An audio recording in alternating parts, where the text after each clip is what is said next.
Bueno, se nos llegó este viernes, a ver, miremos, oiga, 17, esto está volando a toda velocidad, señoritas, ¿cómo están? Nacho, buenas tardes. Ya el que no empezó a cumplir sus propósitos, no sé qué está esperando. Pero todavía se puede decir feliz año, ¿no? Sí, claro, Oh. hasta el 31 de enero, Nacho, con las buenas tardes.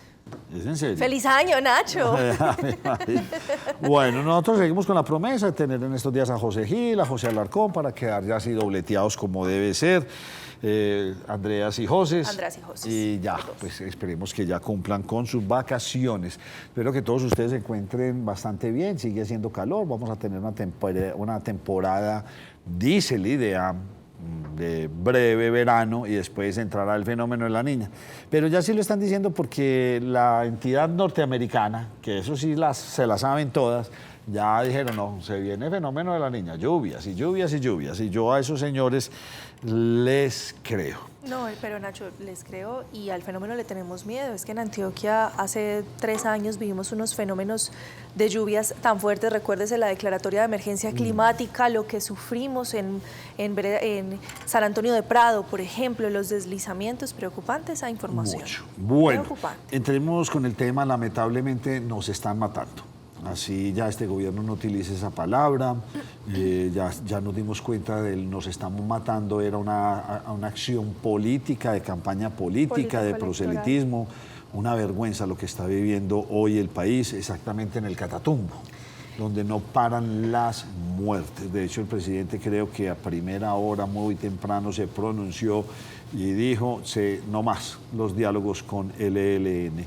La paz total, tan ansiada, que decía que la íbamos a tener muy rápidamente, pues... En 3 meses, En 3 meses. Les prometo que en 3 meses me siento con el ELN y dejo todo listo. Y desafortunadamente ni con la FARC, ni con las disidencias, ni con todos, nadie? con ninguno, todo lo contrario, se está recrudeciendo y esta gente poco a poco siguen tomando más control de más territorio. La cosa va muy mal. ¿Qué pasó? Lo triste es por quienes creyeron en esa promesa, en quienes creyeron en esos 3 meses, en quienes tenían la esperanza. Y no lo digo por nosotros, porque, insisto, para nosotros hablarlo desde acá es muy fácil. Pero dígame la población, Nacho, las personas civiles, inocentes, los niños. Gracias a los compañeros del máster que empezamos, porque mire, Nacho, este es el momento exacto en el que hombres armados, vestidos de camuflado, van casa por casa buscando a las personas a quienes después les arrebatan la vida. Se está hablando inicialmente, y lo decía el gobernador de Santander, de 30 personas que han sido asesinadas en el Catatumbo. Y se habla de 30 y no es el registro oficial, porque, Nacho, no tienen cómo ingresar al territorio para hacer un conteo oficial de cuántas serían las víctimas mortales que están dejando los enfrentamientos. En esta zona puntual del Catatumbo, históricamente han hecho presencia, por ejemplo, las guerrillas del ELN, que hoy estarían en confrontaciones con otros grupos, por ejemplo, de las extintas FARC. Pero, Nacho, mire el dato. Las FARC se desmovilizaron en ese acuerdo de paz, salió la segunda Marquetalia, de la segunda Marquetalia sale Iván Mordisco, de Iván Mordisco ya hay disidencias y de la segunda Marquetalia ya hay disidencias. El número de organizaciones que están haciendo presencia y la desintegración de las mismas azotan con cada vez más fuerza a estas comunidades. Este es el Ejército Nacional haciendo posible lo imposible, y es intentar acceder para salvar la mayor cantidad de vidas que puedan, llevando a heridos de todas las índoles. Y dentro de las personas que han fallecido, según el registro que se tiene por parte de las autoridades oficiales, están firmantes de paz, Nacho. Y lo conversábamos más temprano esta mañana con nuestro compañero Jorge Enrique Vélez. Seguramente esos firmantes de paz eran soldados rasos, ellos no estaban en ese secretariado, ellos no hacían parte del alto mando, sino que eran soldados, eran reclutas o guerrilleros que sí tenían la esperanza que al firmar podrían empezar otra nueva vida, Nacho, para encontrarse con esto, para tener estas consecuencias. Es lamentable el baño de sangre en el que se encuentra el Catatumbo y otros 7 municipios en el Santander. El presidente de la República, por medio de un trino, anunciaba muy temprano esta mañana que se congelaban esos diálogos que se estaban adelantando con ellos. No debe ser gratuito, y mire lo que se lo decía, no tiene ninguna voluntad de paz, es una pena. leerlo y es una pena que se hayan dado cuenta tan tarde y que se les haya permitido avanzar tanto en el territorio. Yo quiero que escuchemos un poco de los testimonios que se tienen, Nacho. Mire, José del Carmen Abril. Él es un líder que hace presencia en el Catatumbo, un líder de derechos humanos que teme por su vida y que refugiado en las montañas suplica que por favor les protejan la vida y que cesen los ejercicios de hostigamiento de estos cuerpos armados. Estas son las declaraciones de José del Carmen Abril. Nos encontramos por aquí refugiados en una loma porque la situación de conflicto entre el ELN y las FARC se agudizó. Van muchos muertos, han matado a combatientes, se han llevado retenidos, están entrando a las casas, sacan a todo el que haya, niños, mujeres y todos. Y hoy temo por mi vida porque han ido a la casa a buscarme 4 veces. El ELN, pues preocupado porque las políticas de lo que era organización ya es un temor, es un miedo. Yo estoy por aquí en un lugar muy escondido y con mucho miedo, pero quiero hacer pública la situación. Tenemos mucho miedo, el ELN nos va a matar a la gente, está matando a la gente. Nacho, y junto a él su hijo que no sabe nada de su padre, que vio cómo tuvo que abandonar y que está plegando por su vida, pues él también hace un llamado y es un grito de temor porque teme por la vida de su padre. ¿Dónde está esa palabrita? Nos están matando. Señor Bolívar, ¿usted por qué no la dice? Señor Presidente de la República, ¿usted por qué no la dice? Ministro de Defensa, callado. Nacho, no ha aparecido. ¿Qué dice el ministro de la Defensa? Sí, él está callado y tiene callado a todas las fuerzas es militares. Las tienen opacadas. No, esto Mire, no. de lo único que hemos sabido del Ministerio de la Defensa, que lo aplaudimos, son las imágenes de los soldados rescatando los heridos que las estábamos viendo anteriormente. Es lo único que hemos visto. No hay un comunicado, un pronunciamiento, nada. Lamentable lo que estamos viendo y entre otras, María Andrea, pues el gobernador, es un tema que le gusta, ¿qué dijo sobre esto? Y no solamente es que sea un gusto propio, sino que en el departamento de Antioquia también nos hemos visto afectados por el tema de esas confrontaciones entre miembros del ELN y también el Clan del Golfo. Por eso el gobernador Andrés Julián Rendón celebró muy temprano pues que definitivamente se hayan suspendido, pero además hizo un llamado a entes de control, a la Fiscalía y la Procuraduría especialmente, para que realmente lleven a una vigilancia lo que está sucediendo en los pueblos. Mire lo que dijo el gobernador. Celebro el gobierno nacional haya decidido acabar con esa farsa llamada diálogos. Ojalá acabe también con la que mantiene en Antioquia de cese al fuego, con disidencias FARC. Ni el ELN, ni disidencias FARC, ni el Clan del Golfo tienen voluntad de paz. Lo único que tienen como propósito es enriquecerse fruto de las distintas rentas criminales que pretenden explotar, sembrando de paso terror y muerte en los distintos rincones de Colombia y, por supuesto, de Antioquia. Yo he hecho un llamado a toda la institucionalidad, a la fuerza pública, a las fuerzas militares, a la policía, a los operadores judiciales, a la Procuraduría, a la Defensoría del Pueblo, a actuar, por supuesto, con apego a la Constitución, pero con mucha contundencia en contra de todas las manifestaciones del crimen que toman lugar en Antioquia. Urge combatir el crimen y el delito y proteger a nuestros paisanos en su vida, su honra y sus bienes. Y desde el Catatumbo también tenemos otro testimonio, precisamente el del hijo de la persona que habló ahora. Sí, el de José, el hijo de José, lo tenemos también clamando por su vida. Si nuestros compañeros en el máster lo tienen, para que escuchemos las palabras de este hombre que clama por la vida de su padre. En este momento mi padre, José del Carmen Abril, cumple 24 horas huyendo, perseguido, amenazado por un actor que no nació en el territorio como nació mi padre, que argumentan querer asesinarlo solo porque se ha catalogado por ser un líder defensor de los derechos humanos, por ser un campesino que fue desplazado por los paramilitares, que sufrió el atropello de la violencia. Un sobreviviente de la Unión Patriótica, un excelente padre, una excelente persona, un gran amigo de la vida.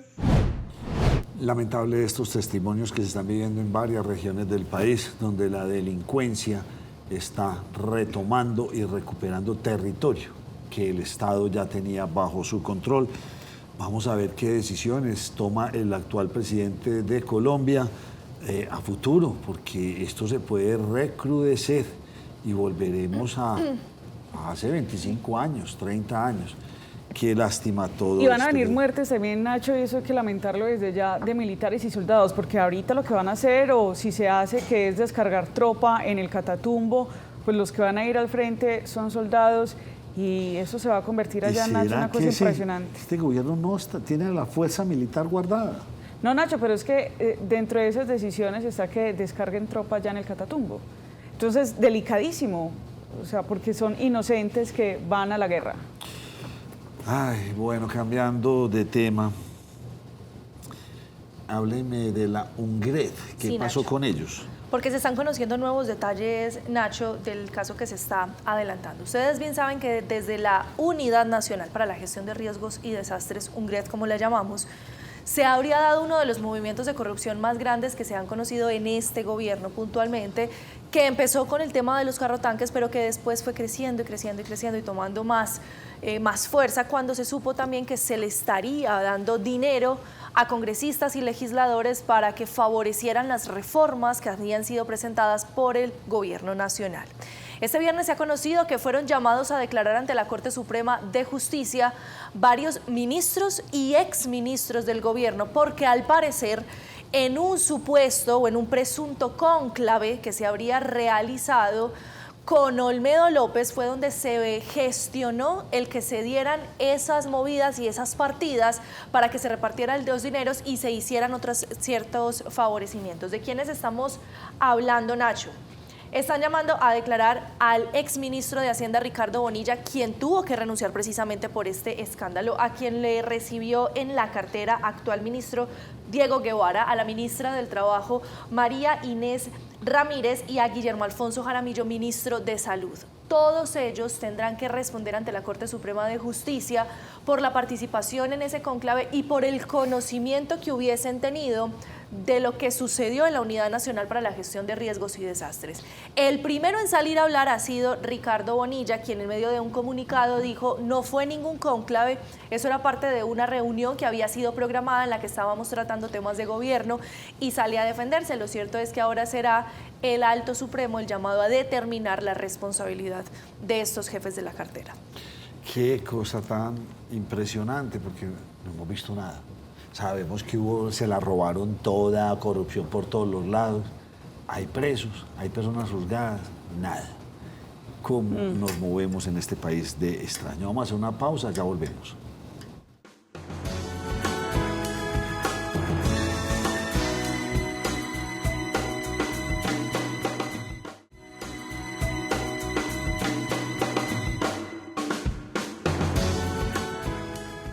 ¿Será que en nuestra ciudad y en nuestro país nunca nos vamos a poder quitar este karma de Pablo Escobar?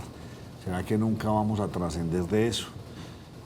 Pues resulta que la SAE todavía sigue reviviendo cosas de Pablo Escobar, María Andrea. Nacho, a mí me parece, yo también quedé así igual de sorprendida. La Sociedad de Activos Especiales, que es una entidad del Estado colombiano, pues logró la recuperación de 2 bienes inmuebles, 2 fincas de lujo, que pertenecerían al hermano de Pablo Escobar. Se trata, Nacho, de Jesús Escobar Gaviria, conocido públicamente como el Osito. Ah, el Osito, el famoso Osito. El sí. famoso Osito, son las imágenes que estamos viendo allí. Ah, entonces le están quitando esas cosas al Osito porque eran de Pablo Escobar, ¿o qué? Sí, porque fueron adquiridos, Nacho, a través de dinero ilícito de Pablo Escobar. Aparecían bajo su nombre. Esos predios están denominados como Finca El Trocadero y Finca Piedras, están ubicados en la vereda del Obispo, esto es en el municipio de Supía, en Caldas, acá vecinos de nosotros, Nacho. La extensión de estos inmuebles supera las 86 hectáreas. Grande. Y grandísimas, y además, Nacho, pues de manera preliminar se hizo una estimación de cuánto costarían estos bienes inmuebles y es superior a los 4.770 millones de pesos. habían estado bajo ocupación irregular desde el 22 de mayo de 2024 por un señor, John Jairo Vallejo, quien se identificó como el mayordomo Nacho de esta finca y pues también fue encontrado en este lugar. El señor Vallejo, que era el mayordomo, pues declaró que provenía su contrato con un señor Joseph Escobar, hijo de Roberto Escobar y sobrino de Pablo Escobar. Entonces fíjese la cadena, Nacho, como es de larga. Todavía siguen quedando vestigios. Eso nos da a entender además cómo llegó de grande ese alcance de Pablo Escobar, esos tentáculos que tenía, que hasta sobrino, el hijo y así sucesivamente, y hasta hoy se siguen todavía detrás de estos bienes irregulares. Bueno, este lunes, ¿cuándo es? Hoy es 17. El sí, lunes, 20 horas de la mañana, tendremos nuevo presidente de Estados Unidos. A ver si puede estar pendiente para que tengamos, pues como es informe, no va a pasar nada, es una posesión normal, no invitan primeros mandatarios de países, pero va a ir creo que Milei, seguramente Bukele. María Fernanda Cabal fue invitada. Sí, pero no como primera... No como primera autoridad, no, claro que no, por supuesto, pero hace parte de los 20.000. Sí. O sea, creo que las invitan a través de congresistas. Esos son invitados de congresistas, pero los presidentes sí son casi que directos de la Casa Blanca y no los invitan. Vamos a ver qué pasa la semana entrante. Miren, muchas veces aquí María Andrea habla y hemos seguido con el tema del Hospital General de la Ciudad de Medellín, el cual tuvo a una persona que estaba en cabeza de la dirección de este hospital y se le pidió renuncia, pero muchas veces, y no salió, y definitivamente está en una situación compleja. Y compleja es que hasta el punto que el actual gerente creo que también renunció. María Andrea, ¿cómo es la historia? Vea, la historia es así. Con Andrea Sierra en el año 2023, cuando finalizaba, hablábamos muchísimo de la situación crítica financiera del Hospital General, que hizo que el Hospital General de Medellín cerrara varios de sus servicios médicos, no le pagaban incluso a muchos especialistas. Cuando entra el gobierno del alcalde Federico Gutiérrez, pues él le pide muchísimas veces al gerente que venía de Daniel Quintero Calle, exalcalde de Medellín, que renunciara. Este gerente dijo, yo me voy cuando cumpla mi periodo, que eso es en marzo de 2024. Pues Nacho, hasta marzo de 2024 estuvo este señor. Cuando se va ese gerente, llega la señora Claudia Arenas Pajón. La señora pues ya había trabajado durante la anterior alcaldía del alcalde de Medellín, Gutiérrez Zuluaga, pero fíjese que ella presentó renuncia porque pues, tenía un ofrecimiento desde la academia para ser rectora de la Universidad CES. Renuncia, se va para la Universidad CES y entonces empieza a ejercer hasta hoy como gerente encargado, el señor que estamos viendo en pantalla, Teider Serna. Pero resulta, Nacho, que él que era encargado, pues también ya renunció. Y esto es una alerta que lanza el sindicato Sintra HGM, el sindicato del Hospital General de Medellín, advirtiendo que pues no es usual que en menos de un año se tengan ya 2 gerentes y que en el momento no se sepa entonces cuál va a ser ese rumbo, quién va a estar direccionándolo, porque aún se tienen algunos problemas financieros con la entidad. Súper complejo. ¿Cómo estará de mala la situación? Vámonos con Andrés Calderón, nuestro periodista, una pausa y el invitado del día de hoy. Bienvenidos al resumen de noticias de orden público en Colombia. Comienzo contándoles de la grave crisis humanitaria que está viviendo el Catatumbo, norte de Santander, por los cruentos enfrentamientos entre el ELN y las disidencias de las FARC. La defensora del pueblo, Iris Marín, entregó un desgarrador informe.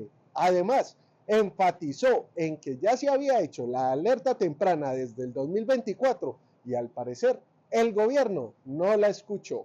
Según la funcionaria, más de 30 personas han muerto, según información en confirmación.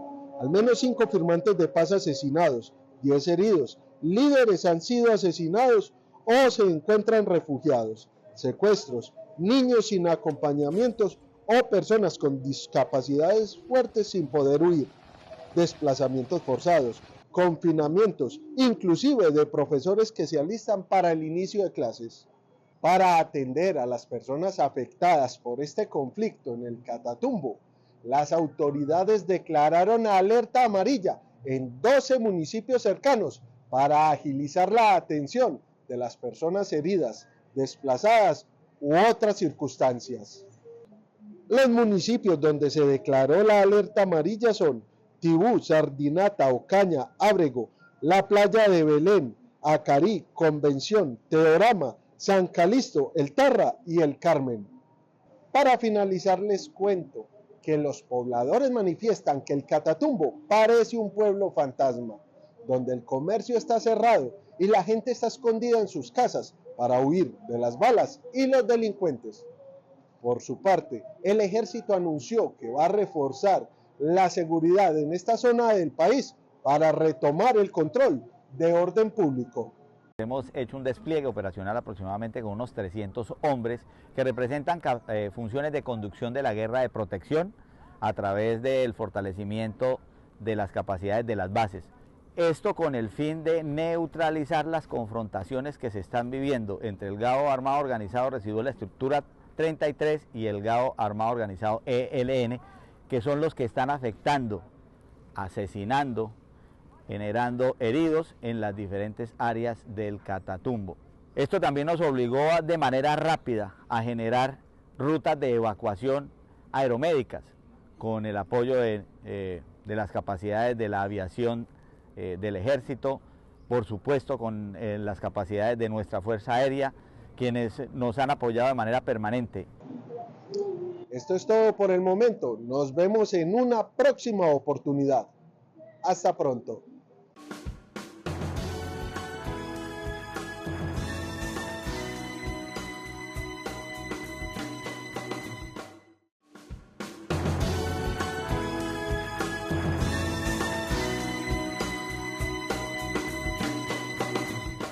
Bueno, y continuamos aquí en la primera mesa de opinión de Antioquia y al representante a la Cámara, el doctor Juan Espinal, le damos una muy cordial bienvenida.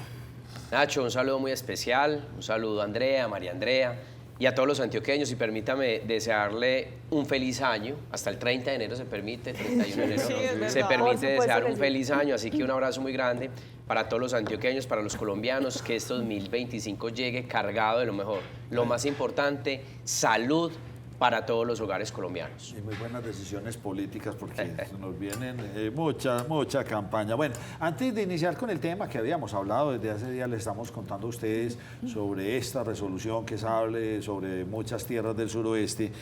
Primero preguntarles, ¿ya citaron a extras en el Congreso? Que estaba diciendo el presidente Petro que citara a extras para seguir moviendo la reforma a la salud. Bueno, recuerden que el presidente Gustavo Petro citó a extras entre el 17, 18 y 21, 22 de diciembre. Nosotros terminamos Congreso el 16 de diciembre. Sí. Y él citó extras entre el 17 y el 19 de diciembre. Sí. Trabajamos 2 días la reforma a la salud, solamente se aprobaron como 18 artículos de los 62 artículos que tiene la reforma, y al parecer en los próximos días van a citar 1 o 2 semanas antes del 16 de febrero que iniciamos el periodo ordinario. O sea, prácticamente la semana entrante. Seguramente. Sí, prácticamente la semana entrante tendrían que estar en sesión. Yo creo que el presidente Petro está afanado, Nacho, y María Andrea y Andrea, porque seguramente dentro del cálculo político él va a tener Congreso y coaliciones hasta los próximos meses. Porque insistir en una reforma y ya empezamos a tener luces de lo que será la salud en Colombia, en una crisis desfinanciada. ¿Por qué insistir en algo en vez de corregir los defectos que tuviera? O sea, esta reforma, pues por lo que uno ha entendido y lo dicen muchos especialistas del sector médico y de la salud, empeoraría completamente la situación. ¿Por qué insistir en eso? Yo creo que hay una decisión ideológica del presidente Gustavo Petro en contra de la Ley 100. Una ley que, a pesar de los defectos o imperfecciones, generaba una cobertura del 98% en el sistema de salud para todos los colombianos. Y nosotros lo hemos dicho desde el Centro Democrático, necesitamos mejorar las condiciones al talento humano del sistema de salud, aumentar la cobertura en las áreas rurales, perseguir la corrupción, que la salud no esté completamente, no sea politizada, que esté alejada de las decisiones politiqueras, pero lo que ve uno es que el presidente Gustavo Petro, atendiendo a una intención ideológica, quiere derogar la Ley 100 simplemente por una disputa con el expresidente Uribe. ¿cierto? Ellos decían la ley 100 de Uribe, la ley 100 de Uribe, cuando esa ley realmente fue una ley que radicó en el Congreso de la República en su momento César Gaviria como presidente de la República. Entonces, bueno, el chuchú del presidente Gustavo Petro hoy tiene en jaque mate el sistema de salud, desabastecimiento de medicamentos, tratamientos médicos de enfermedades terminales, y uno ve las EPS de este país, unas filas interminables. El mejor ejemplo es lo que ha pasado con la salud de los profesores, que ahí sí no los ve uno en las calles haciendo manifestaciones y diciendo el gobierno realmente nos ha incumplido. ¿Qué tiene de bueno la reforma? ¿Tiene algunos aspectos positivos la reforma? Pues mire, Nacho, yo creo que el aumento de la cobertura en las zonas rurales es importante, sí, pero para eso no se necesita una reforma en el Congreso de la República. Eso es de voluntad del gobierno de turno. Pero, por ejemplo, el tema de la UPC, el giro, la disminución excesiva de la UPC, pues realmente lo que está haciendo es configurando o operativizando el chuchu del presidente Gustavo Petro frente al sistema de salud.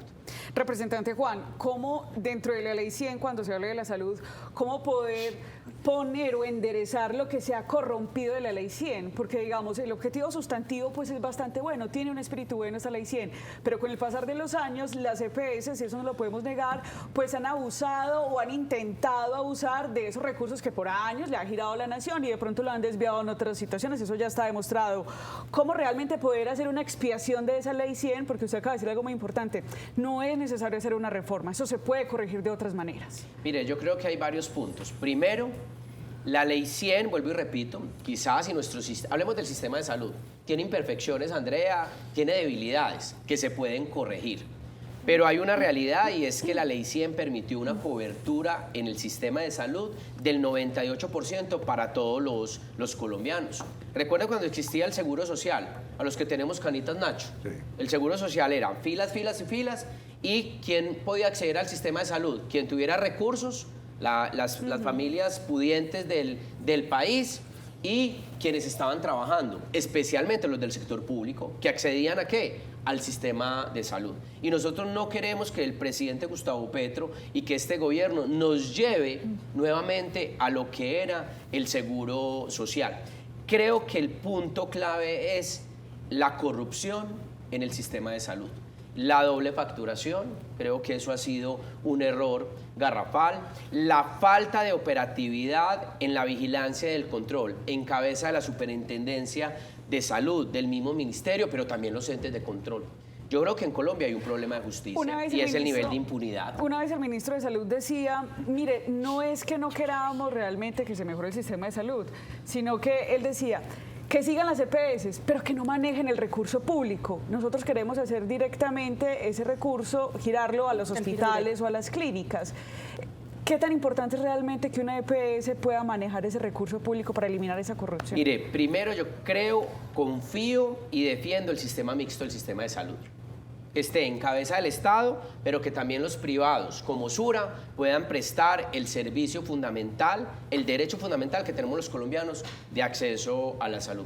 Yo les digo la verdad, ¿qué sería especialmente los antioqueños sin Sura, por ejemplo? Sí. ¿Qué sería los antioqueños a pesar de la intervención sin Sabia Salud, que es una EPS pública de la gobernación, de la alcaldía de Medellín y de Confama? Que desafortunadamente la intervención del gobierno del presidente Gustavo Petro lo que ha hecho es debilitarla. Entonces, hay que defender el sistema mixto, porque si no, entonces volvemos a lo que era el Seguro Social, y es una prestación del servicio de salud en cabeza del Estado. Y hay servicios que en cabeza del Estado no funcionan, es como el tema de los servicios públicos. Necesitamos servicios públicos y una prestación mixta para que obviamente haya un buen servicio, pero ellos todo lo quieren estatizar, María Andrea.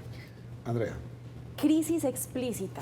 Esa fue una expresión muy polémica de la, en su momento, ministra de Salud, Carolina Corcho. Ella decía, es que hay que llevar al sistema a una crisis explícita. ¿El gobierno llevó al sistema de salud a una crisis explícita? Sí, Andrea, indudablemente. Yo creo que esa... pero ¿saben qué? No nos debería extrañar. Es que esa fue la campaña de Gustavo Petro. Recuerden que Gustavo Petro dijo, voy por la reforma a la salud, voy por la reforma pensional, voy por la reforma laboral. Petro está cumpliendo con lo que prometió en campaña.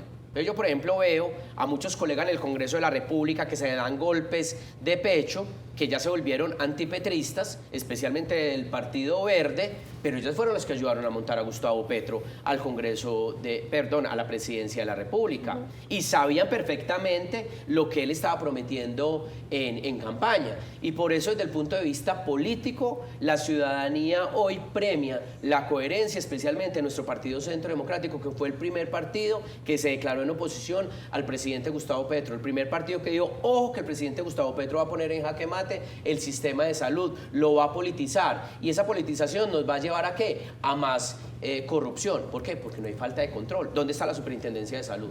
Eso es una puerta giratoria. Es que recordemos, sin meterme en la casa del ministro de Salud y en su vida privada, porque no me interesa, que él es el ministro de Salud, pero su esposa tiene un cargo en la Superintendencia de Salud.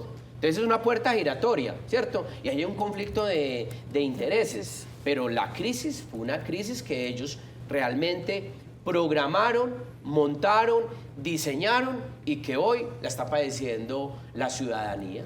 Representante, entonces, ¿qué va a pasar en estas extras? Ustedes han aprobado algunos partes de esa reforma. ¿Qué seguirá entonces en estos días? Pues yo le quiero hacer un llamado a mis colegas de la Cámara de Representantes. Faltan realmente 13 meses para que los colombianos elijan un nuevo Congreso de la República. Y nosotros nos vamos a encargar en todas las calles de Colombia de decirle y de contarle a los colombianos, a la opinión pública, a los medios de comunicación, quienes votaron a favor de la reforma a la salud. Y se lo hemos dicho de frente. ¿Por qué? Porque no puede ser que en el Congreso de la República sean petristas y en la región sean antipetristas. Ya el voto es público completamente. Y miren, llevan 30 meses aliados con el gobierno del presidente Gustavo Petro. Llevan 30 meses. Pero yo sí creo que hay que hacerles un llamado a la sensatez para que ojalá después de este receso legislativo lleguen más reflexivos. O si es por cálculo político, pero ojalá en la Cámara de Representantes lográramos hundir la reforma a la salud. Yo no creo, porque desafortunadamente la Cámara de Representantes tiene más manejo del gobierno nacional, diferente cómo procede el Senado de la República. ¿Cuál es la esperanza? Si pasa en la Cámara de Representantes, que la frene el Senado de la República. Como pasó con la laboral en su momento. Como pasó con la laboral, como pasó con la anterior reforma a la salud, que recuerden que la Comisión Séptima del Senado la archivó, y yo espero que la reforma laboral, que está en tercer debate en la Comisión Séptima del Senado, que si no está aprobada antes del 20 de junio, se hunde por tránsito legislativo, pues que el Senado la frene, porque la reforma laboral también es completamente perversa. Representante, y listo, no vamos a poner el escenario que no pasa esa reforma a la salud, pero el sistema está en crisis. ¿Qué solución entonces darle? Andrea, yo creo que acá lo que hay que decirle, especialmente a las EPS privadas, es aguanten. Aquí todos tenemos que resistir. El mejor ejemplo es lo que está pasando en el sector de la construcción, cuando la venta de la construcción ha caído en un 48%. ¿Qué están haciendo? Aguantando. El sector minero energético, María Andrea, ¿qué está haciendo? Aguantando. A las EPS privadas, ¿qué hay que decirles? Aguanten. El 7 de agosto del 2026 va a llegar un nuevo presidente con un nuevo gabinete que tiene que llegar a reconstruir lo que ha deconstruido o destruido Gustavo Petro. Hay que llegar a plantear reformas, pero reformas no como las que ha planteado Gustavo Petro, que yo le digo la verdad. Si algo dejó Gustavo Petro como mensaje a los colombianos, que hay que hacer reformas, claro que sí, sistema pensional, sistema laboral, sistema de salud, en materia de servicios públicos, pero no como las plantea él, porque finalmente la única intención de él es estatizar todos los sectores para convertirse realmente en un monopolio y donde no hay competitividad y no hay libertad de mercado, libertad de empresa, y nosotros como Estado necesitamos a los empresarios para que nos ayuden a coadministrar y a prestar servicios esenciales para todos los ciudadanos.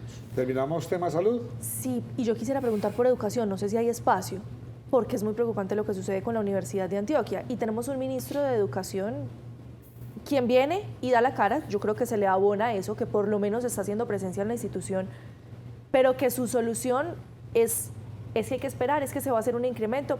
Pero mientras se hace incremento, la universidad sigue en crisis, el hueco fiscal sigue creciendo, no tenemos esa reforma a la Ley 30 que ayuda a financiar. ¿Qué vamos a hacer entonces? ¿En qué estamos, representante? Bueno, la verdad es que hay que reconocer la voluntad del gobernador de Antioquia. En el cuatrienio, el presupuesto de la gobernación de Antioquia, que es un presupuesto grande ante las deficiencias económicas del ente territorial es que el gobernador tiene destinado 800.000 millones de pesos para educación superior.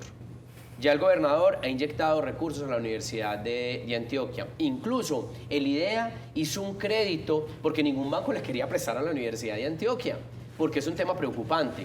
Y creo que además hay unas situaciones que hay que revisar. No es posible que en la Universidad de Antioquia existan profesores que se ganen 70, 80 millones de pesos. Esto no me lo estoy inventando, esto es información que nosotros hemos recibido directamente de la universidad y de la gobernación de Antioquia. Y no solamente es en la Universidad de Antioquia, es en las universidades públicas a nivel nacional. No puede ser posible. Entonces, hay que disminuir la carga burocrática. Hay que tomar decisiones de fondo, no solamente en la Universidad de Antioquia, sino en las universidades públicas a nivel nacional. Y yo he insistido en algo. ¿Por qué la universidad pública a nivel nacional se limita y se cohíbe de transparentar la información? ¿Acaso las universidades públicas no funcionan y trabajan con los recursos públicos que vienen del pago de impuestos de todos los colombianos? Entonces yo creo que la apuesta del gobernador de Antioquia de subsanar el déficit fiscal que tiene la Universidad de Antioquia hay que aplaudirlo, pero hay que hacerle un llamado al gobierno nacional, porque el gobierno nacional viene en cabeza del ministro de Educación a echarse unos discursos populistas en las asambleas de estudiantes en la Universidad de Antioquia, pero a ver la plata. ¿Dónde está la plata? No ha llegado. María Andrea. Representante, en línea con esa pregunta que le decía Andrea, el año pasado en la Asamblea de Antioquia, pues invitaron al secretario de Educación, al gobernador y también a varios directivos de la Universidad de Antioquia y mostraban, recuerdo un pantallazo donde mostraban cuánto se había recortado la contratación de la gobernación de Antioquia con la universidad. Entiende uno que la gobernación de Antioquia, digamos, es ese papá también que, pues venga, estamos mal, venga, yo le doy entonces contrato para que ustedes ejecuten. Sin embargo, le ha recortado. ¿Usted qué aproximación hacia eso? Mire, ahí hay que contarle a los antioqueños que hubo un anticipo de la gobernación de Antioquia para tratar de subsanar el déficit fiscal, que ninguna intención ha tenido el gobernador de Antioquia de un recorte profundo de contratación en la Universidad de Antioquia. Aquí hemos visto un gobernador realmente comprometido con la universidad, además porque el secretario de Educación de Antioquia fue rector de la universidad y conoce perfectamente la esencia y también las dificultades que tiene la universidad. Entonces yo creo que ese momento, que fue complejo, se subsanó con la apuesta económica que ha hecho el gobernador de Antioquia frente a la universidad. Pero eso lo aprovecharon políticamente, ¿quién? El gobierno nacional, un gobierno que realmente no ha apoyado absolutamente nada a la Universidad de Antioquia. Cambiamos al tema de EPM, energía, generación. Y me decía una fuente en estos días que está próximo a firmarse, que probablemente la semana entrante el gobierno nacional, en cabeza de Gustavo Petro, firmaría un decreto donde casi que le dice a los señores de EPM y otras empresas: ustedes ya no pueden entrar a subasta, ya no vendan más la electricidad por subasta, sino por contratos directos. ¿Esto qué implicaciones tendría? Una reducción considerable en los ingresos de ese generador. Recuerden que cada vez que vamos a pagar los servicios, pues hay 5 factores que son los determinantes, ¿sí o no? El generador, el transmisor, el comercializador, el distribuidor, en fin, son 5. Y en esa cadena, pues esto ha hecho que los costos sean bastante altos. Bastante preocupación en EPM con esto, porque sus ingresos se podrían ir al suelo y parece ser que es como la nueva línea discursiva del presidente Petro. Vamos a ver entonces, porque él sabe que esto sí le pega a la gente que le bajen los servicios públicos. Mire, Nacho, varias reflexiones en materia de prestación de servicios, especialmente la energía en el país. Lo primero es que el presidente Gustavo Petro tomó la decisión de intervenir a la empresa Aire. La intervención terminó siendo peor, o sea, resultó, como decimos los paisas, peor el remedio que la enfermedad. Desde que el presidente Gustavo Petro hizo la intervención a Aire, aumentaron hasta en 800.000 millones de pesos las deudas a las comercializadoras y a las generadoras. Entonces, ¿esto qué genera? Una inseguridad jurídica y un distanciamiento frente a las transacciones que existen con la empresa Aire, los generadores y los comercializadores. Segundo, el presidente Gustavo Petro ha sido enemigo del sector minero energético en el país. El presidente Gustavo Petro dijo que su columna vertebral en la transición energética era apostarle a los proyectos de energías eólicas y solares, y la única decisión que él tomó en el Plan Nacional de Desarrollo fue aumentar las transferencias para este tipo de proyectos del 1 al 6%. Eso genera una inseguridad jurídica Es que recordemos que grandes empresas como Celsia, como Enel, han tomado decisiones de no apostarle a proyectos de energías renovables, especialmente en La Guajira, parques eólicos y parques solares. Sí. Este gobierno es enemigo de las PCH, este gobierno es enemigo de Hidroituango. Hay una senadora que incluso ha dicho, apostándole a su ignorancia técnica, que hay que desmontar a Hidroituango. Por Dios, no. Técnicamente Hidroituango no se puede desmontar. Y además hay que contarle a los antioqueños que gracias a Hidroituango Colombia no se apagó, que gracias a las termo Colombia no se apagó. Porque hoy Hidroituango, que le falta todavía que entren en funcionamiento 4 turbinas que van a entrar en funcionamiento a finales del 2027 y la última turbina se espera en el primer trimestre del 28, está generando el 10% de la energía que consumimos todos los colombianos y que va a representar el 17% de la energía, 2.400 megas de energía. Y que nosotros tenemos que pensar, por ejemplo, en la hidroeléctrica Espíritu Santo, aguas abajo del río Cauca, que representaría aproximadamente 1.200 megas de energía. Y no descartar volver a poner sobre la mesa el proyecto que en algún momento se debatió como Cañafisto. Es que un país sin energía no es competitivo. Entonces, el presidente Gustavo Petro viene tomando unas decisiones que son complejas. Y tercero, ahí está promoviendo una marcha, una movilización en Barranquilla para el 30 de enero en contra de las generadoras. Que recuerde que el presidente Gustavo Petro dijo que los generadores de energía eran parecidos a Pablo Escobar hace unos meses. Entonces, realmente es preocupante. Acá lo que tenemos que hacer es resistir también, y este sector sí que le hemos hecho el llamado. Sí, pero mire, usted habla mucho de resistir, pero ¿hasta dónde? O sea, es que mire lo que pasa ahora con todos los peajes de nuestro país, ¿sí? O sea, se están generando crisis por todos los lados. ¿Y será que sí se puede aguantar esta Yo le digo algo, Nacho. Yo creo arremetida? que ese llamado a resistir y aguantar, porque a este gobierno le faltan 18 meses, es un llamado respetuoso y sensato, porque creo que tenemos como una especie de caja, tenemos una especie de reserva en todos los sectores que nos da para pasar este gobierno, para terminar este mal gobierno y cesar la horrible noche. Y el próximo presidente de la República, hombre o mujer, tendrá que llegar a tomar decisiones de manera audaz.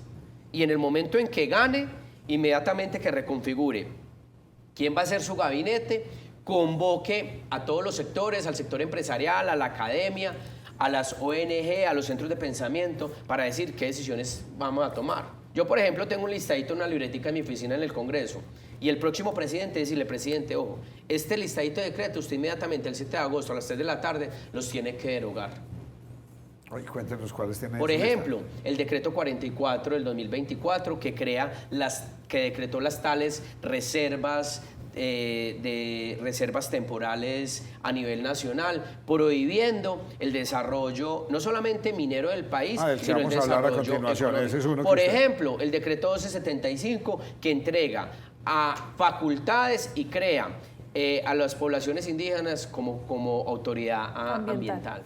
O sea, hay una serie de decretos que son completamente perversos, porque el gobierno lo que no ha logrado sacar por el Congreso de la República lo saca vía decreto. Entonces se viene una crisis energética. Pero yo no creo que la crisis ya está. La crisis ya está. La crisis energética existe. Recuerden que hay un déficit de gas acumulado para el 2025 y 2026 del 30%. Entonces, ojo con esto. Los proyectos offshore son realmente la esperanza para aumentar la producción de gas en nuestro país. Pero es que Cómodo 1 y Sirius se aprovechará a partir del 2029, sí. Nacho. Entonces, ¿qué va a pasar en el 26, 27, 28? Y ya están frenados. Sirius va adelante. Cómodo 1 lo tiene frenado la ministra de Ambiente en sus decisiones radicales, ideológicas, y la ANLA esta semana no cumplió con los plazos, entonces no otorgó la licencia ambiental.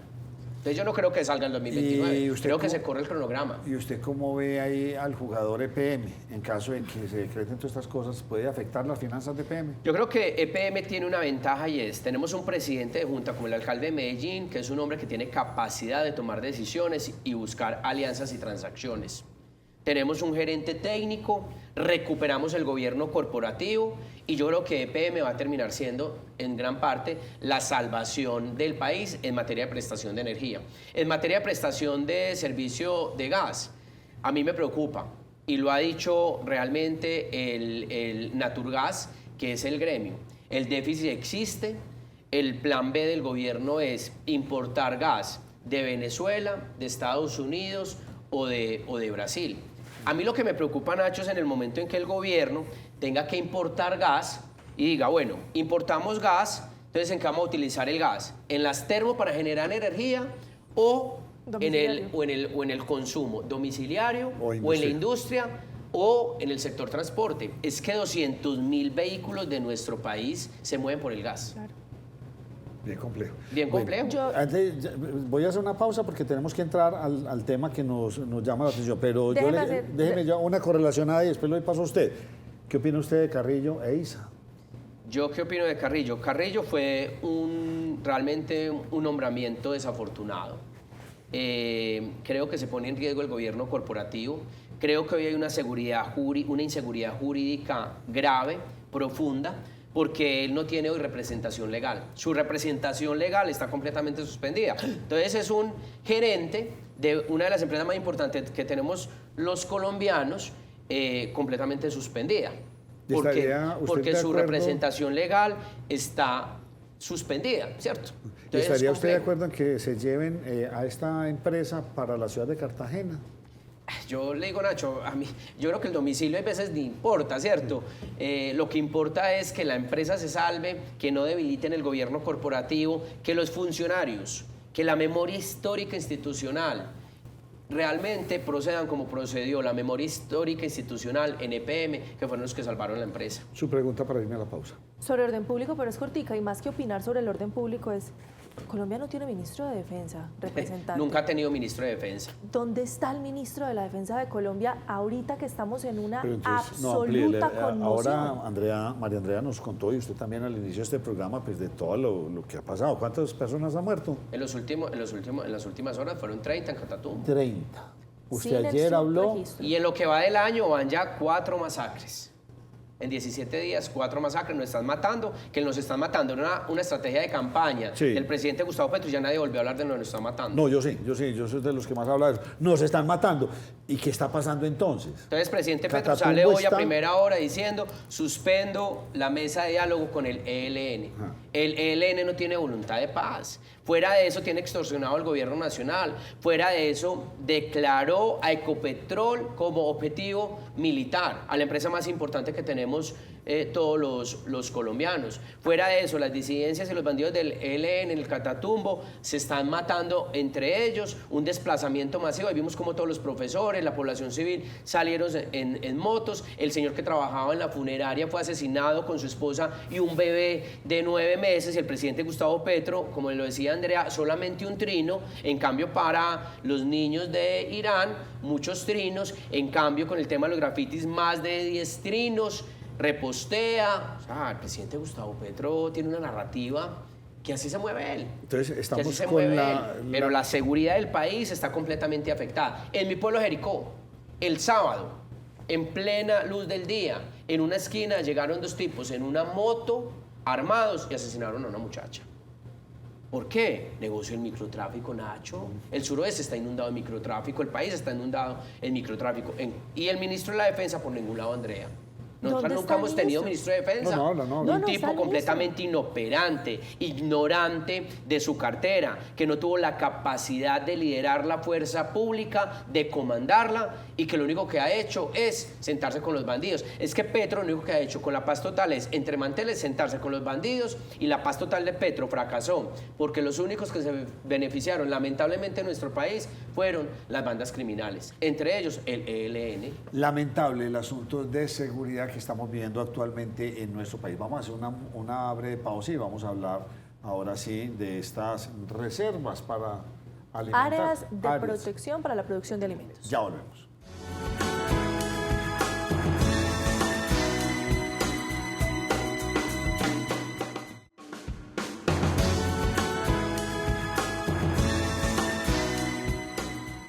Bueno, y continuamos aquí en la primera mesa de opinión de Antioquia y muy molestos en el suroeste, su región.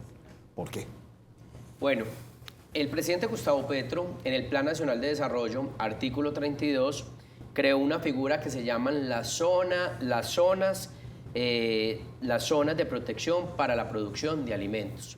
Y se desprenden de las zonas la declaratoria de las áreas para la protección de producción de alimentos. Que esa fue la resolución, la 377, que emitió la ministra de Agricultura en días anteriores, donde declara el suroeste antioqueño, a excepción de Urrao, como área de protección para la producción de alimentos. Entonces, Nacho, uno dice, ¿quién se va a oponer ante la producción de alimentos? Nadie. Yo estoy nadie. de acuerdo. Hombre, que vamos a producir cítricos, que vamos a producir aguacates, café, maravilloso. Ganadería, maravilloso. Pero cuando usted va al municipio de Betulia, dice la resolución, el documento adjunto, que por ejemplo en Betulia se tiene que producir pimentón. Ah, no sabía yo eso. Entonces, despacio. La resolución... La resolución trae un adjunto. Entonces trae unas categorías, ahorita las comparto, para cada municipio, qué productos se deben sembrar. ¿Le cambia la destinación Sí, que claro. se tenga? Entonces, Andrea, por ejemplo, Jericó, vamos a sembrar maíz y arroz y cebolla. En Betania, en esas faldas, en esas hermosas montañas, cebolla. ¿Jericó no es rico en cítricos? Claro, en la parte de abajo, y aguacatejas, y ganadería, y Entonces, café. pero explíqueme una cosa, Entonces, ¿eso es por ley? Y si yo siembro entonces un tomatico, ¿me regañan Eso. o me multan o cómo es la cosa? Eso. No, y si yo ya tengo los cítricos, entonces tengo que eso, cambiar. vuelvo y repito, nadie se opone a la producción de alimentos. Yo estoy de acuerdo, porque es nadie que se tenemos... opone que qué bueno sería que Colombia Autonomía se convierta alimentaria. en la despensa agrícola del mundo. Claro que sí. Pero también hay una realidad, y es que las actividades económicas perfectamente pueden confluir. Entonces, por ejemplo, acá las parcelaciones no se podrían realizar como actividad económica. La agroindustria no se podría desarrollar como actividad económica. El ecoturismo no se podría, porque el ecoturismo produce alimento. No, es una actividad económica diferente a las que ellos pretenden con esta resolución. Y ojo, esta resolución es frente al uso del suelo. Porque entonces dicen, no, es que con esa resolución van a prohibir la minería. Y yo lo he dicho. Si el presidente, por ejemplo, quería prohibir la minería en municipios como Jericó y Jardín, ¿por qué no sacó un artículo en su Plan Nacional de Desarrollo donde dice, en municipios como Jericó y Jardín, prohíbo la minería? Y listo, que eso fue una promesa de campaña y es válido dentro de su estrategia política. Y en Jericó, en el suroeste, hay unas personas que están a favor y otras personas que están en contra.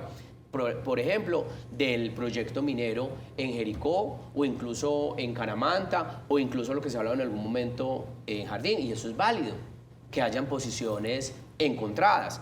Pero lo que no se puede permitir es que engañen diciendo que con la ZAPA, las áreas de protección para la producción de alimentos, van a prohibir la minería, porque es que estamos hablando frente al uso del suelo, no del subsuelo.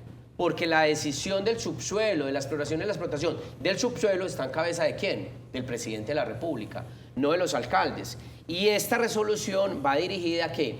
Al uso del suelo frente a la producción de alimentos en cada Entonces, municipio. déjeme le pregunto, pero en cada municipio. ¿usted cree que las diferentes administraciones, hablo de gobernaciones, no metamos a esta porque está muy nueva, anteriores, habían pensado en eso? Porque es que la presión de proyectos de urbanización en el suroeste, que rico, tierrita caliente, 2 vías que van a quedar muy buenas, eso está desplazando las fronteras agrícolas. ¿Usted Nacho, cree que eso lo tenían aquí o definitivamente el gobierno sí tenía que entrar a decir, venga, señores, párenle bolas a eso porque si no nos vamos a quedar sin tierra para sembrar? Mire, Nacho, yo creo que hay varias reflexiones sobre la decisión. Esto es una decisión ideológica del gobierno.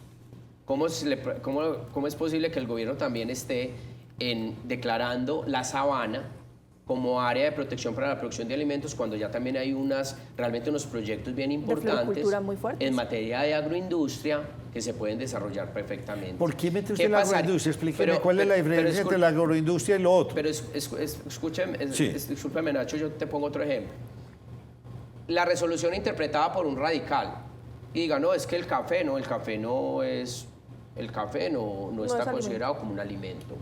El café es un consumo de una taza de café que nosotros consumimos, pero no está catalogado como un alimento. Entonces van a acabar con el café del suroeste cuando somos realmente la zona cafetera más importante, no solamente de Antioquia, sino del país. Yo realmente creo que faltó argumento técnico, análisis técnico, y ojo con esto. El informe del IGAC determina las clasificaciones de 1 a 8 para la producción de alimentos. Oiga, qué bueno tener nosotros el Sinú en el suroeste antioqueño, Las Vegas del Tolima para producir arroz. ¿Usted imagina el suroeste produciendo arroz y maíz? No lo veo. Pues en este momento, pues ¿cómo? Pues, o sea, no, es que, pues, o pimentón en Betulia, ¿cierto? Cebolla en Betania. Entonces, el IGAC ha establecido en el informe que el suroeste está catalogado o está clasificado en el renglón 7 y 8. O sea, nosotros realmente no somos una subregión que sea apta técnicamente para la producción de alimentos. Entonces yo llego, listo, yo voy a montar una agroindustria para transformar alimentos en el suroeste, pero no produzco los alimentos en el suroeste, entonces no lo voy a poder hacer. Entonces Rigo, que quiere poner y montar un hotel en el municipio de Támesis, entonces no lo van a limitar. Porque es que además están modificando los usos del suelo, Nacho. Están en contravía de la autonomía territorial. Entonces, ¿para qué los consejos municipales ya en el suroeste antioqueño? Si con una resolución y con un artículo en el Plan Nacional de Desarrollo, el gobierno nacional le está diciendo a todos los municipios del suroeste, ustedes dedíquense simplemente a sembrar alimentos, y esta es la clasificación de todos los alimentos que proceden en el suroeste. Pero vuelve y sáqueme la duda, ¿qué es agroindustria? En el suroeste, agroindustria, por ejemplo, de cítricos, de naranja tangelo, mango tommy, o sea, son grandes extensiones. ¿Cuál es la diferencia entre eso y un agricultor común y corriente? El agricultor, pues obviamente, pues yo no soy experto, ¿cierto? Sí. Pero esto lo digo de manera práctica. El agricultor, el que tiene su parcela sembrada, el que siembra cafecito, el que siembra plátano, o el que siembra cítricos, por ejemplo, al río del Cauca. Sí. La agroindustria, por ejemplo, lo que ha llegado a los monocultivos en Támesis, donde hay una agroindustria establecida con el tema de cacao, con el tema de los cítricos también. Aguacate. La agroindustria que llegó, por ejemplo, a Salgar con toda la transformación del café, que son unos americanos y llegaron, y realmente es una oportunidad importante. Entonces nos van a dedicar a nosotros, o nos van a convertir simplemente allá a los campesinos, venga, produzca usted en su parcelita a sembrar cebolla, pimentón, maíz, arroz. Entonces creo que puede que sea bien intencionada la resolución del gobierno, pero ¿dónde está el sustento técnico? Es que recordemos, vámonos a este antecedente, Nacho, para escucharlos, qué pena que me extendí mucho. Cuando llega al gobierno el presidente Gustavo Petro, la ministra de Ambiente publicó una resolución para comentarios a 2 meses que llevaba en la cartera para declarar zonas temporales de reserva al suroeste antioqueño, municipios de Caldas y de Risaralda, que porque existía un tal estudio técnico de Corantioquia que había realizado, no recuerdo si fue la Universidad de Antioquia o la Universidad Nacional, y qué pena la imprecisión. Hicimos debate de control político y la ministra tuvo que echarse para atrás con esa resolución. Pero hay como una cierta obsesión con el suroeste antioqueño. Sí, claro. ¿Por qué? Claro que sí. Yo creo que todo obedece a la oportunidad que tuvo el gobierno del presidente Gustavo Petro en campaña, y luego en el sudeste antioqueño dice, vuelvo y repito, va a prohibir el proyecto minero de Jericó, listo, pero ¿por qué no lo hizo en el Plan Nacional de Desarrollo? Y está bien, cada quien toma sus decisiones. Que el presidente Gustavo Petro no le apuesta al proyecto, listo, pero él tiene también las herramientas para prohibir el proyecto. ¿Lo ha prohibido o no lo ha prohibido? Y no se nos puede olvidar, por ejemplo, que el presidente Gustavo Petro, que odia a las multinacionales mineras, está en el Congreso de la República un proyecto que radicó él para crear la empresa estatal de minería Ecominerales. ¿Ves el doble discurso? Entonces el presidente Gustavo Petro dice fracking no, pero el 70% del aumento de la producción de petróleo en nuestro país es del fracking que nosotros estamos realizando en los Estados Unidos, que ha salvado las finanzas de Ecopetrol. Ese es el doble discurso del presidente Gustavo Petro. Representante, ayúdenos a entender bien esa resolución. Es bastante larga, tiene 576 páginas. Yo no la he podido leer toda, pero sí he sacado algunos extractos. Por ejemplo, en la página 166 habla de la aptitud y usos agropecuarios. Y uno ve que dice, bueno, podemos sembrar esto. Habla incluso y reconoce esa riqueza de la producción agropecuaria. Hace un inventario agropecuario también en la página 111. Por allá en la página 522 dice esto, que quiere que usted nos detalle. Dice, la comunidad señala que hay gobiernos territoriales y actores locales que tienen intereses relacionados con la extracción minera, monocultivos y parcelación para uso campestre, y que esa parcelación de vivienda ha generado especulación en los precios del suelo. ¿Eso es mentira?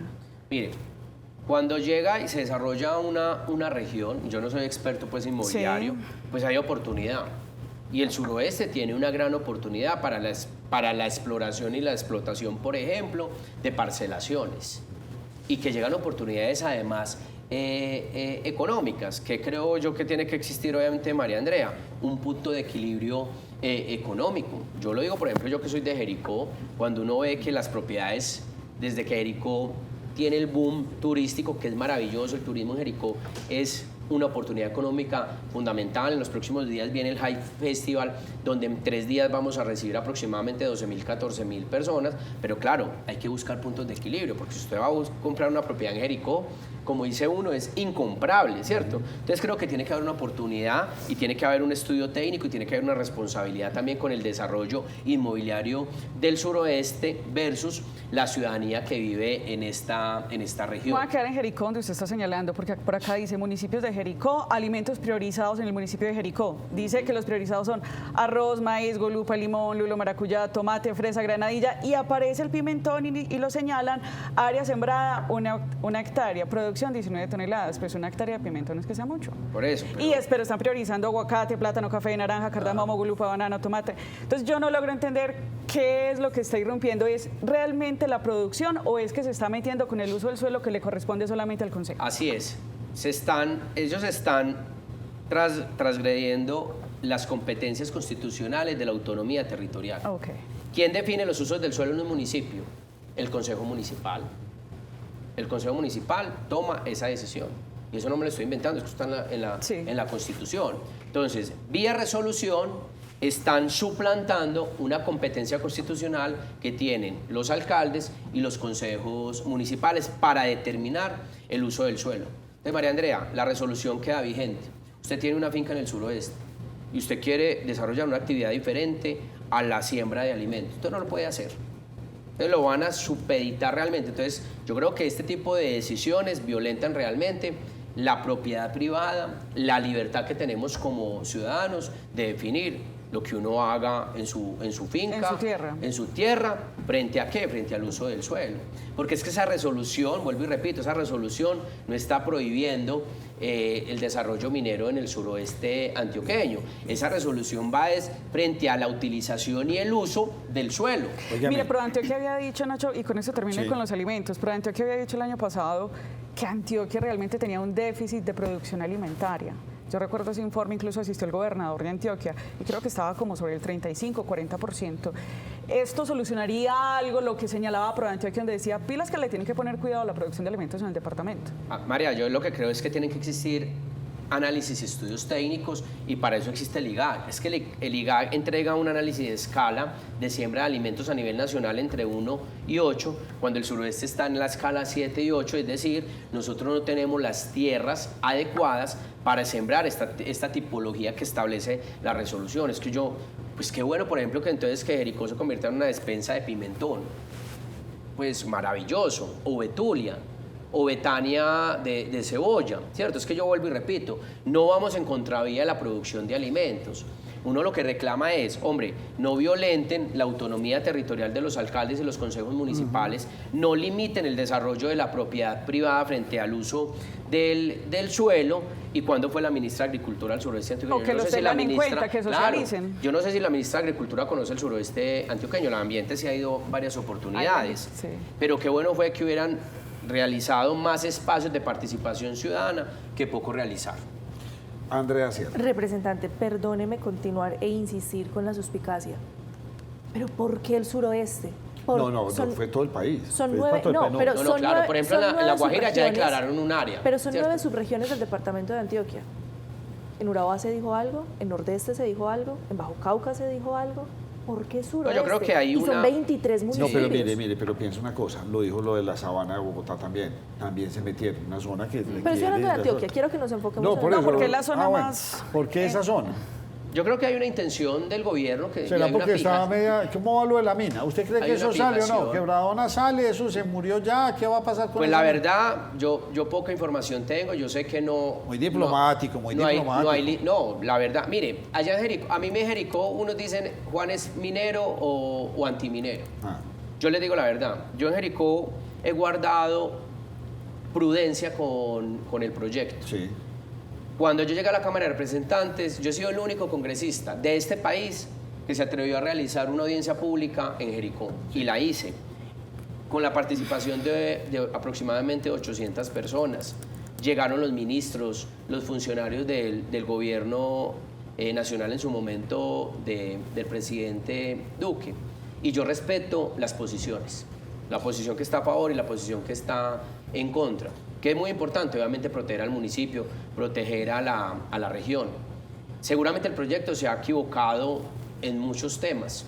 Seguramente también los que están en contra se han equivocado porque allá han procedido, desafortunadamente, por vías de hecho. ¿Y qué es lo que he buscado? Buscado canales de diálogo para que se tomen decisiones técnicas. Entonces, hoy no hay radicada un proceso de licenciamiento ambiental. Hoy hay un título, sí, pero no hay déjeme nada. responderle porque me parece muy interesante su pregunta y se la contesto con conocimiento. Ahí tal vez el gran temor es porque en el suroeste hay una gran riqueza minera. Solamente para resaltar la de Quebradona, pero de ahí para adelante, si siguen buscando, van a encontrar mucha minería. Que mire que era el argumento del representante, pero es que si hubieran querido afectar la minería, no necesitaban convertirlo en áreas protegidas. Vuelvo y repito, ¿por qué el presidente Petro, que en campaña fue a Jericó y dijo voy a prohibir la minería en Jericó, volvió como presidente? En su Plan Nacional de Desarrollo, no puso un articulito diciendo, por ejemplo, en los municipios patrimonio cultural de la nación se prohíbe la minería. Y ahí excluye, por ejemplo, quedarían blindados Jericó, Jardín, Santa Fe de Antioquia, ¿cierto? Obviamente con una responsabilidad técnica, porque, por ejemplo, Santa Fe de Antioquia hay minería de canteras, Sí. de material.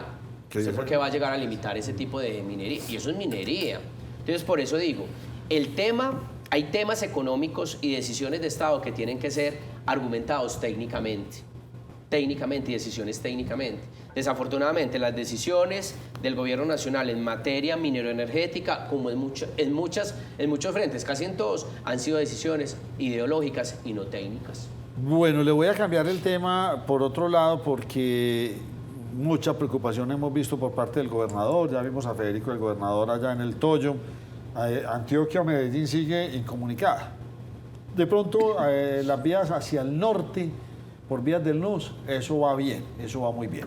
Si nos vamos para el oriente antioqueño, pues esperaremos que realmente logremos sacar este túnel que saldrá en unos 2 o 3 años, porque son obras bastante complejas, pero usted llega hasta el santuario, del santuario para abajo la cosa es compleja, o sea, es una vía mala. Y nada que decir del occidente, ir al Urabá antioqueño estuvo con tendencia a volverse en un elefante blanco, y a usted que la tiene que sufrir porque usted va mucho allá, Pacífico 1. Nos vienen diciendo desde hace muchos días que en octubre que entregaban una parte importante. De Camilo Sea hasta la Glorieta de la Siria. Sí, cuénteme a ver. Pues yo creería, la verdad, Pacífico 1, solamente el deprimido es lo que falta por terminar. Y uno esperaría que en los próximos días habiliten ese tramo. Para habilitar solamente ese, Camilo C. Sí, porque recuerden que el otro tramo tiene tiene unos pasos complejos por los derrumbes, por la falla, que ahí es donde nosotros necesitamos los recursos del gobierno nacional. Y entonces, es que las vías 4G no son de Antioquia. Bien, ¿y usted qué piensa de los recursos nacionales? O sea, y le metro de Medellín, metro de la 80. O sea, definitivamente en este gobierno no vamos a dar recursos para Antioquia. ¿Y ustedes qué están peleando allá? Yo creo que el presidente Gustavo Petro tiene una fijación mezquina con Antioquia, poco le interesa el departamento y seguramente va a ir a entregar ese tramo de Pacífico 1. Pero lo que hay que decirle es que usted va a entregar el tramo de Pacífico 1 que dejó financiado el gobierno Santos y el gobierno de Iván Duque. O sea, usted va a ir a cortar cinta de un proyecto donde usted no puso ni un peso. ¿Y usted sabe para cuándo la tienen prevista entregar ese tramo? Pues yo creería, porque ya lleva muchos meses de retraso. La verdad, yo creería que en los próximos días eso tiene que ser entregado.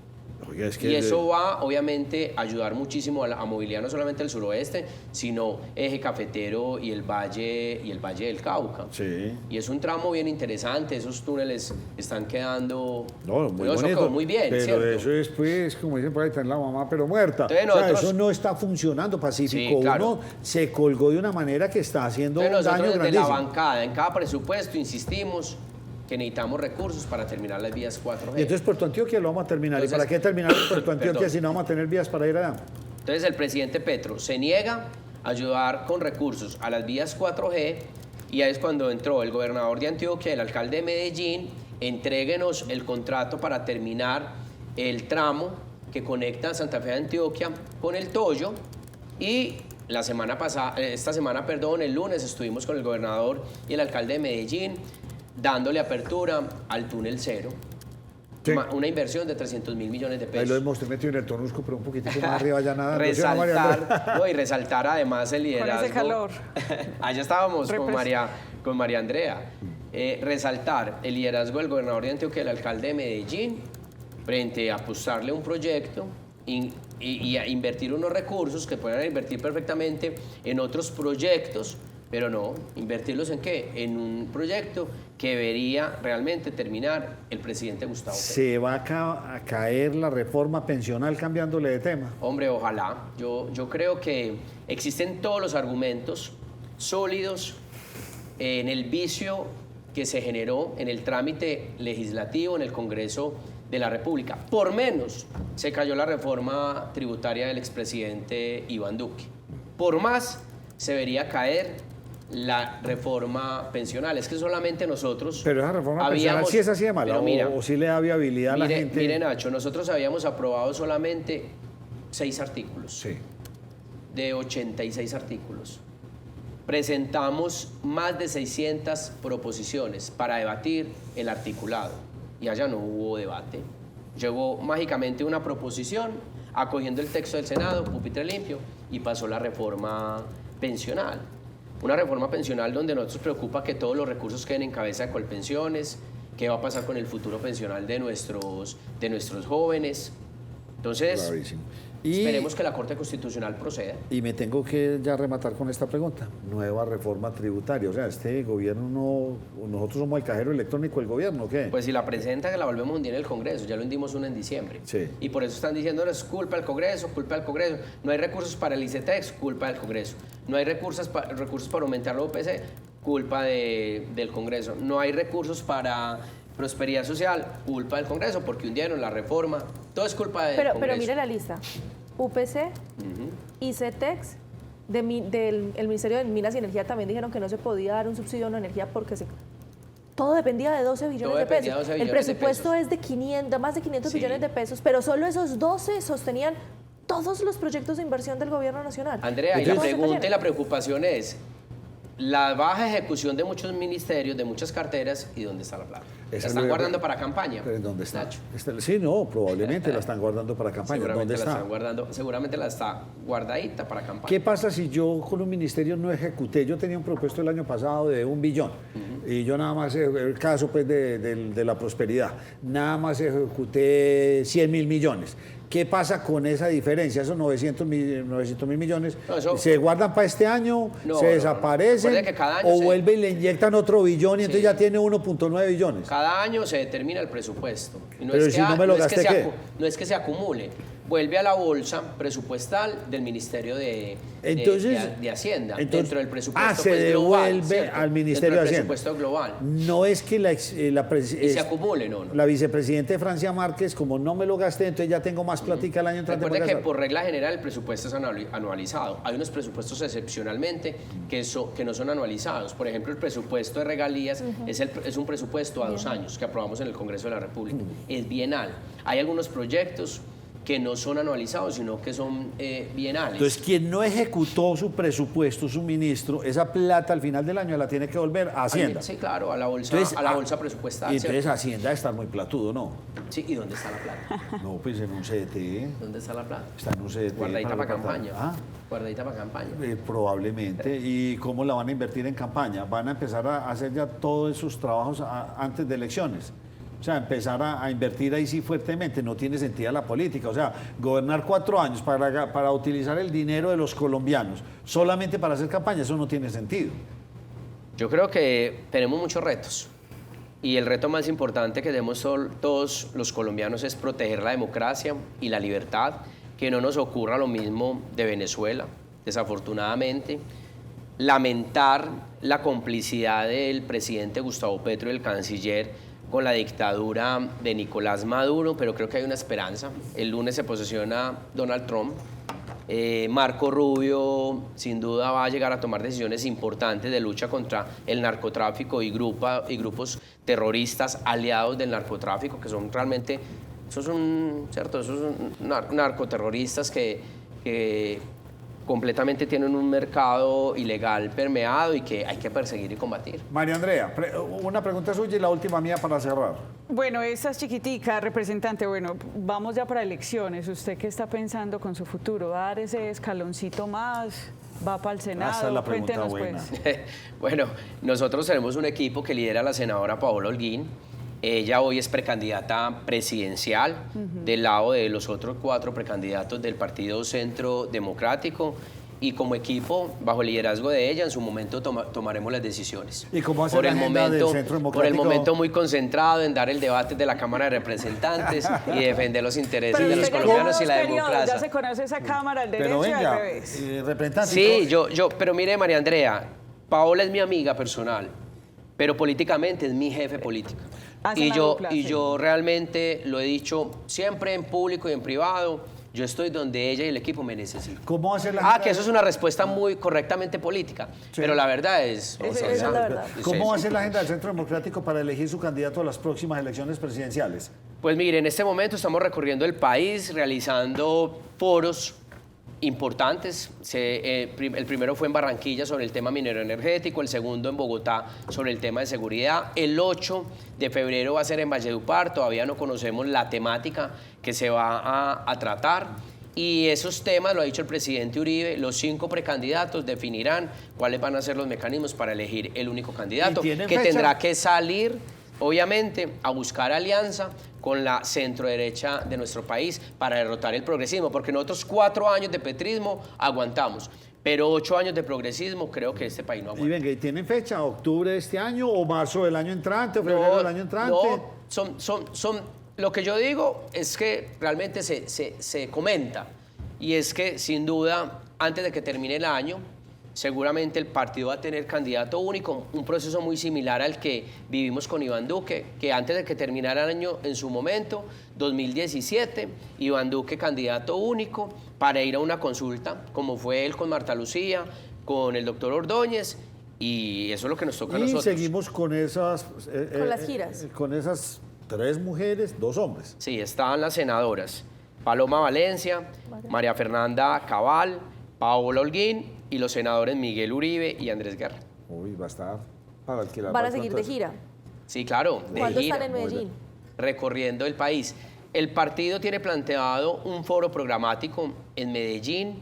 Tenía una fecha o tiene una fecha prevista para 28 de febrero, 1 de marzo. Todavía no está muy bien confirmado, pero seguramente cuando eso esté consolidado vamos a convocar, porque sí queremos hacer el foro ideológico del Centro Democrático a nivel nacional. Y cerremos con la agenda legislativa. Va a estar compleja este año, sobre todo porque ya todos ustedes preparados. Muchos ya, temas. pero muchos temas, dentro de ellos la posible que yo me quiero reelegir, o sea, campaña. ¿Y cómo se maneja esa dualidad ahí entre campaña y lo otro? No, uno siempre tiene que responderle al electorado, y es a nosotros nos eligieron para hacer nuestro trabajo legislativo, ya lo vivimos. Entonces uno está martes, miércoles y jueves en Bogotá, en el Congreso de la República, trabajando, y ahí tiene los otros días para hacer campaña. Y cierro, ¿qué le parece que le reduzcan el sueldo? Hombre, yo 20 creo... salario mínimo. Pero mire, Nacho, Sí, tope. No Nacho, más de 20. creo que ese debate ha sido un reclamo justo por parte de la ciudadanía, de todos los colombianos. Nosotros como partido presentamos 5 iniciativas, liderado por la senadora Paola Holguín desde el 2016. Sí, señor, Y el pacto histórico, ese señor Iván Cepeda, se han hecho ahí los de la vista gorda, se salían, no votaban y hundieron las iniciativas. Como estamos a puertas de elecciones, Ahora sí llegaron son ellos ellos los con la propuesta. ¿Por qué no lo hicieron en estos 30 meses que llevamos en el Congreso de la República? Pero creo que hay que dar el debate de manera seria, un debate técnico, y no solamente puede ser el salario de los congresistas. Es que acá hay altos salarios a nivel nacional que se tienen que poner sobre la mesa. Y no olvidemos también que del salario de los congresistas se desprende el salario de altos funcionarios del Estado, como los magistrados, la fiscal, la Contraloría, Sí, el debate la mayor, Procuraduría. mucho Creo que hay más que dar un debate grande, profundo y mayor, y creo que es un reclamo válido, así como el reclamo válido de la ciudadanía cuando decían el receso legislativo es muy grande, de 3 meses, y nosotros logramos reducir el receso legislativo del 16 de marzo al 16 de febrero, que iniciamos el año pasado. El ministro de Salud en estos días dijo que apenas íbamos a empezar a trabajar desde febrero. No, señor ministro, empezamos desde el año pasado a trabajar desde febrero. Representante Juan Espinal, gracias por habernos acompañado. Espero volverlo a invitar por acá. Bueno, Nacho, muchas gracias. María Andrea, muchas gracias.